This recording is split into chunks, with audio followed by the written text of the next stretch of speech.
14 жасқа толған балаларға арналған.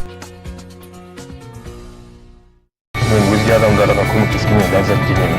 Маған негізі жиі айтады, жандар неге осы сен Турцияға барып демалмайсың, Дубайға барып демалмайсың деп.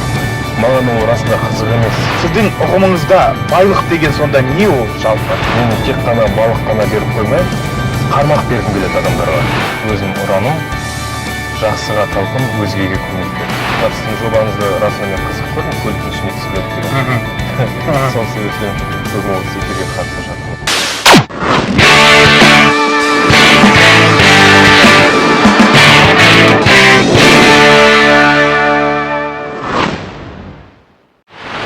Армысыздар құрметті интернет көрермендері, бұл желмая интернет жобасы және оның жүргізушісі мен Данияр Есен.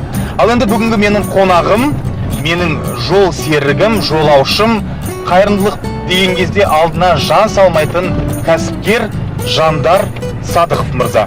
Жандар мырза, қайырлы күн. Қайырлы күн. Көңіл күйіңіз қалай? Жақсы. Поздравляем, Тати.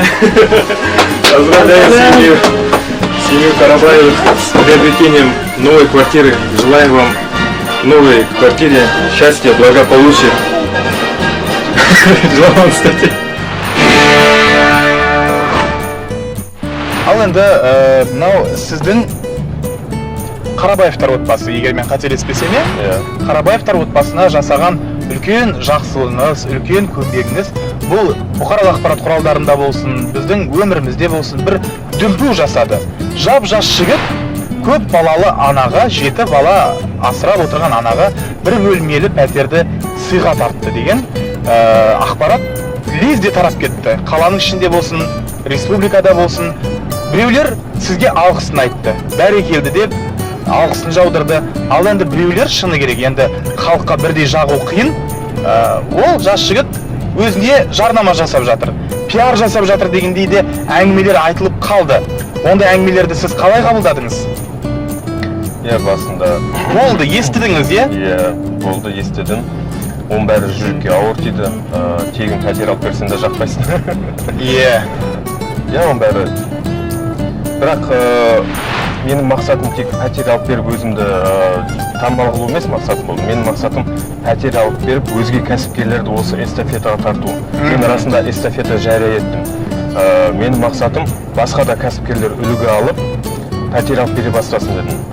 Егер ондай халықтың жаман сөздерін мен естіп жатырмын, андай сөздерден шаршадым, былай шаршадым, мына сөзден көмей жатыр десем, өзге кәсіпкерлер оны байқай отыра пәтер сыйламас еді. Сол үшін мен оның бәрін өзіме қабылдап, өзімде іштей жоюға тырыстым. Құдайға шүкір, бүгінгі таңда мен сол алғашқы жария еткен видеоның мақсатын орындадым деп есептеймін. Себебі мен пәтер алып беремін деп уәде еттім, уәдемді орындадым. Пәтердің ремонтын толықтай жасадым. Осындай эстафетаны жария етіп, бүгінгі күнге дейін өзімнің байқауым бойынша 70-ке жуық баспана алып берген болады осы эстафетадан кейін бірінен кейін бірі жария етіп. Мен соған шүкір етемін, соған қуанамын. Және де қаншама іс-шаралар қозғала бастады, қайырымдылық іс-шаралар. Тек қана пәтер, мен әрқайсының пәтер алып беру мүмкіншілігі жоқ па? Мүмкіншілігі жоқ адамдар сол кішігірім іс-шаралармен қозғала бастады. Демек, бұл сіз қандай да бір қоғамға бір түрткі салу мақсат болды? Расында анау бір қайғылы жағдай болды ғой. Сол кезде мен кішкене жүрегім ауырып, кішкене намысым ойнады сол кезде. Барлығы инстаграм парақшасында тек қана, енді мен өзім біраз бай кісілерді танимын ғой, жағдай бар адамдарды.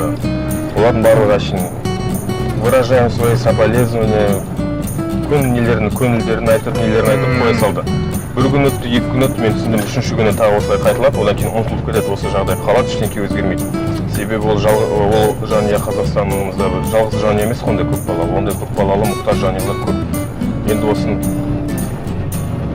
осы қайғылы жағдай әрине себеп болғанына өкінішті, бірақ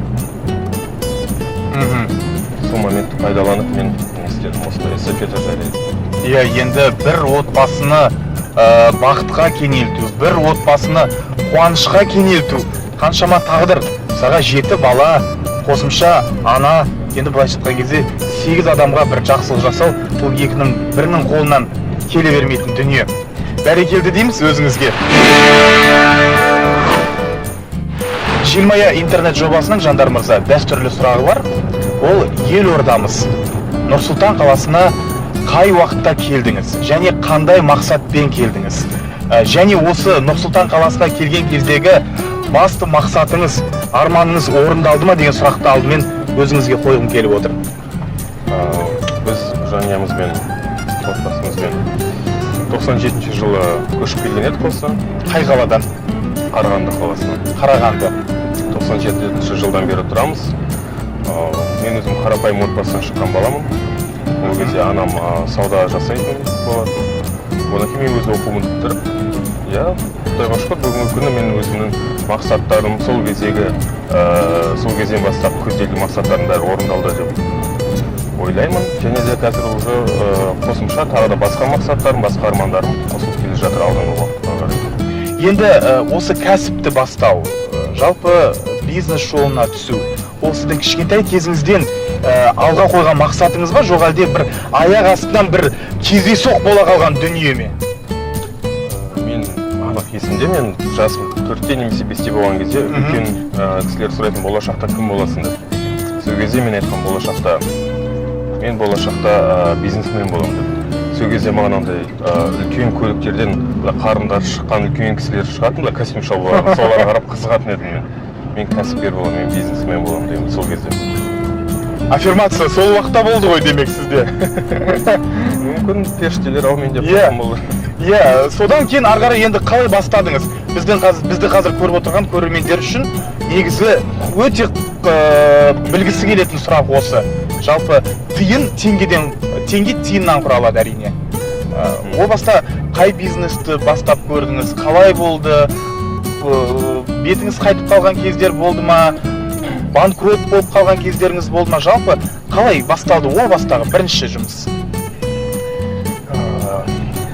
Ол баста мен әкімшілікте жұмыс істейтін болатын. Айлығым 30-40 мың теңге айналатын едім. Әкімшілікте жұмыс істеп, одан кейін енді жас келіп жатыр, жолдас балаларым көлікпен жүреді, біреулер тіпті той өткізіп жатыр. Ал мен айлығыммен ештеңе жиналмайды. Сонымен бұлай болмайды дедім да, жеке кәсіппен айналысуды көздедім. Өзімнің айлығыммен қосымша іс-шаралармен бір 200 мың теңге жинадым.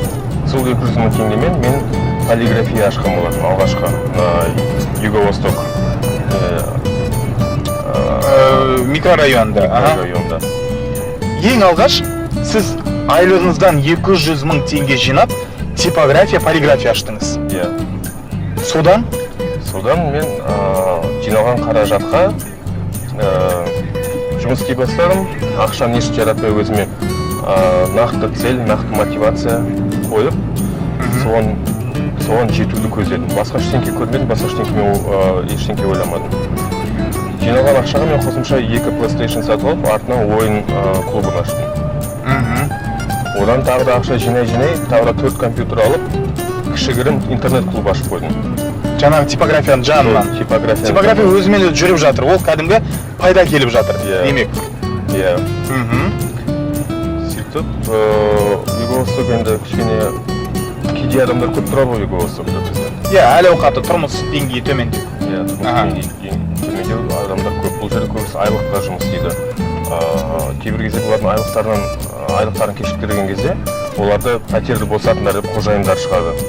Олар қайда барарын білмей, сөйтіп мен өзімнің клиенттермен сөйлесіп тұратын едім. Олар менен қарызға ақша сұрай бастады. Айлыққа дейін мен көмектесші, мен пәтерден шығарып баратын жерім жоқ. Мен саған құжатымды қалдырайын, телефонымды қалдырайын, бүйтейін, сөйтейін, көмектесші деп. Мен әрине бірінші мақсатым өзге адамға көмектесу болды. Сол себеппен мен оған ақша беремін. Ол маған бір гарантия ретінде бірдеңке қалдыратын. Сосын алып кетер кезде үстінен өз еркімен ақша қосып беретін едім. 200 теңге болсын, 500 теңге, 1000 теңге. Мені рахмет, сен керек кезде мен құтқардың. Бүгін мен айлық алдым, енді мен сен қарызыңды қайтарып жатырмын. Сосын ондай кісілер көбейіп кетті районда, маған келіп жолға береді. Ақша берші. Сосын менде ойын туындады, ақыр бұл енді заңды түрге жақындап келе жатыр, спрос көбейіп кетті. Неге ту ашып, кішігірім ломбард ашып қоймасқа дедім. Екінші идея сондай болды, ломбард. Ол уже сол қосымша Иә, қосымша табыс көзі деп. Иә. Сосын сол 2015 жылы алғашқы кішігірім ломбардымды аштым. Содан ломбард аштыңыз. Ломбард аштым. Дәл солайынан сол қалпы тоқтамай, ары қарай жиналған ақшадан ломбардты семіртіп, қосымша филиалдарын аша бастадым. Одан кейін бүгінгі күнге дейін қаржы компаниясының басшысы болдым, директоры, Аллаға шүкір. Мен ломбардты бастаған жылдар мен ислам дініне кішкене ондай қазіргідей жақын болмайтынмын. Қазіргі таңда мен исламға деген, дінге деген жақынмын. Бұл кезде мен ломбардтың харам екенін білмей отырып ашқан болатын. Одан кейін исламға жақын болғаннан кейін өзіме ол ауыр тиетін. Сөйтіп ұзақ ойландым. Не істесем болады екен, қалай ары қарай жалғастырайын ба, тоқтатайын ба деп. Бүгінгі күні мен ломбард бизнесін дөңгелетпеймін. Сізде қазір басқа бизнес? Мен қазір инвестормын, инвестицияларына жасам. Сондай жақын жолдас балдар, мысалы, қолынан не келеді, қолының икеміне не келеді, соны айтады. Мысалы, мен мебельный цех ашқым келеді, мебель жасағым келеді. Менде қаражат жоқ, және де мен қол мебель жасаудан басқа ештеңе қолымнан келмейді. Сен мен кішкене қолдау жағын көмектесіп жіберсең деп. Мен оған полный қаржылай математический расчет жасап беремін, қаржы жағынан көмектесемін, помещениесін алып, онымен бірге қозғалып, бизнесті аяққа қойып, кейін екеуміз оны екіге бөліп, табысын екіге бөлеміз деп айтсақ болады. Демек, инвестициялау арқылы бүгінгі таңда өз бизнесіңізді дөңгелетіп алып келе жатырсыз. Иә. Мен өзге адамдарға көмектескеннен ләззаттенемін. Маған негізі жиі айтады, жандар, неге осы сен Турцияға барып демалмайсың, Дубайға барып демалмайсың деп. Маған ол расында қызық емес. Білмеймін неге. Әр адамның өмірге деген қызығушылықтары әртүрлі болады ғой. Мен өзге адамдарға көмектесуден ләззат аламын. Мен тек қана балық қана беріп қоймай, қармақ бергім келеді адамдарға. Жандар мырза, өзіңізбен әңгімелесу бір ғанибет екен. Енді жетістікке жеткен адамдармен әңгімелесу ол өте бір ерекше сұхбат болатыны сөзсіз. Сонымен сіздің ұғымыңызда байлық деген сонда не ол жалпы? Байлық? Ойланып барып жауап берсеңіз де болады. Адамның дүниесі, адамның ақылына не дейді ғой? Оценка, бағасы, ақылының бағасы. Американецтер айтады неше? Біз американецтер айтады деп айтады, бірақ оны біздің қазақта айтып кеткен о баста. Егер сен сонша ақылды болсаң, неге сонша кедейсің деп. Адамның ақылы, адамның байлығымен бағаланады деп айтады көптер. Мен пәтер сатып алған кезде, маған көбісі айтады ғой, Алладан қайтсын, он еселеп қайтсын деп. Көп сондай комментариялар болды әрине. Мен қазір мына тұрғып жатқан жерде, біз осы жақын арада көшіп кеттік. Мен соны сұрайын деп едім, мынау сіздің өзіңіздің сатып алған үйіңіз ғой, иә? Осы жақында бір апта болды. Қанша бөлмелі? 3 бөлмелі. 3 бөлмелі. Енді бұл бизнес класстағы үй ғой. Жақсылықтың 10 еселеп қайтып келетінін дәлелі деп айтамын мен осы. Мен бұны алам деген ой болған жоқ. Оны аяқ астан кестен алып қалдық осыны. Жақсы адам шыға келді, енді ала қойды. Менде де мүмкіншілік пайда бола қалды, ала қояды деп. Мына жағында міне парк бар. Өте. Арнайы маған мен басым қатып жүретін адамға кешке қарай мына жерді тып-тыныш паркте серуендеп жүргізіп. Көрермендерге айта кетейік, бізді қазір қай жерде келе жатқанымызды білмей келе жатқан шығар. Астана қаласында, Нұр-Сұлтан қаласындағы ең бір элиталы аудандардың бірі, бұл английский квартал деп аталады. Мына біздің оң жағымызда ботаникалық бақ, егер мен қателеспесем, мінекей осындай керемет районда біздің бүгінгі кейіпкеріміз осы районда тұрады. Ал енді Жандар мырза, мінекей біздің сұхбатымызда өзінің мәресіне жақындап келе жатыр. Енді қазіргі жастарға айтатын бір мотивациялық, болмаса қандай да бір ақыл кеңес беретін бір дүние болса, біз тыңдауға дайынбыз. Ал мен өзіңіздің жасыңызды айта кетсеңіз. Бағанадан бері мен соны сұрайын деп келе жатып ұмытып кетіп жатырмын. Менің жасым 26-да. 26-да. енді жастарға айтатын өзіңіздің замандастарыңызға дейінші былайша айтқан кезде мүмкін ағаларыңызға да жалпы көрермендерге. Жастарға, жалпы бүкіл қазақстандықтарға мен айтатын өзім ұраным, жақсыға талпын, өзгеге көмек бер.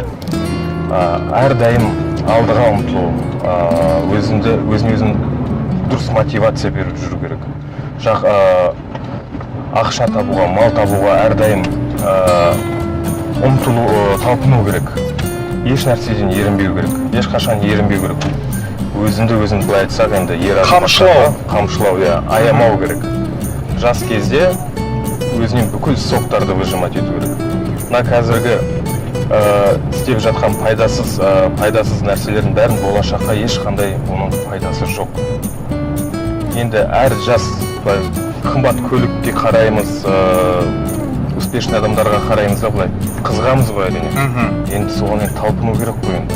Оған талпыну пайдасыз видеолар, пайдасыз әрекеттермен олай талпына алмаймыз. Ойлану керек.